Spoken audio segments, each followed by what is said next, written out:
Good morning. I just finished reading a book for the second time. I read it years ago, called The Agony and the Ecstasy by Irving Stone. And if you've never read it, I just love it. And it's the story about Michelangelo and his growth and progress as one of the most famous artists we've ever known. A stonecutter, painter, all kinds of different media. And the legend goes that when he would look at a block of marble, they'd chip these blocks, these huge blocks out of the side of a mountain, that he would circuit it, he would look around it, he would case it, he would look up and down, of course looking for flaws. But ultimately he said that his job as the stonecutter, as the artist, was, as the sculptor, was to free the form within the block of marble, to free it, that it already existed there. And it was just a matter of him discovering which form was there inside the block, and then to chip away all the negative space to allow the form to come out of this block. It's such a wonderful image. We talk about his art, and when you read this book, you find out that many of the artists of the time, whenever they executed a piece, the Pietà, the Holy Family, David, Bacchus, they always copied the work of somebody else, but not Michelangelo. He never looked at the work of other people. He looked at humanity, and he prayed, and he discovered through that process how to create the image he wanted to create. So all the work that he's done had never been carved or painted before. It was all unique to him, to his vision, and to what he knew was there on the wall within the block of marble. I was reading in the paper the other day about how veterans, victims of PTSD, survivors of PTSD, are now helping the rest of us as we start to come out of this COVID pandemic.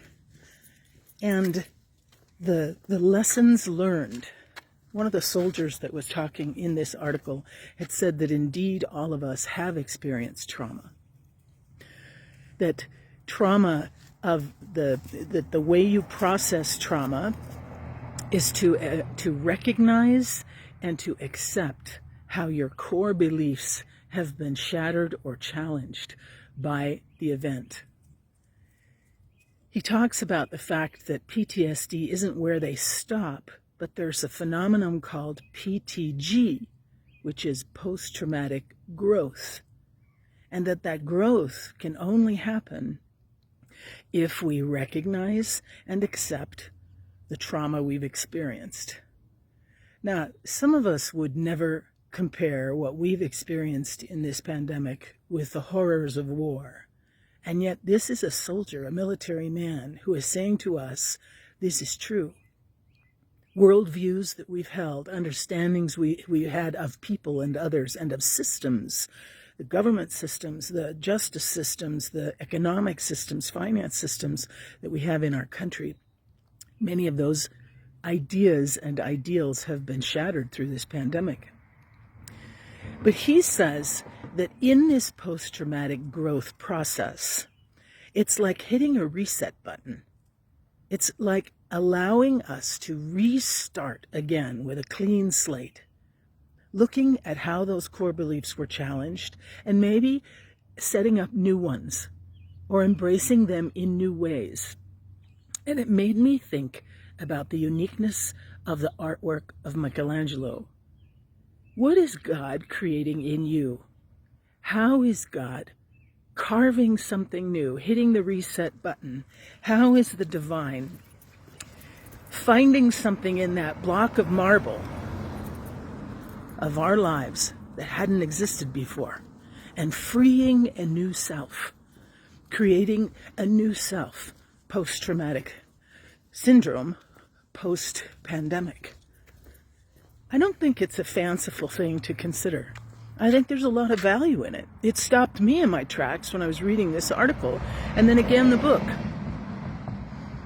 Why can't God create something new? Why can't you be a new creation?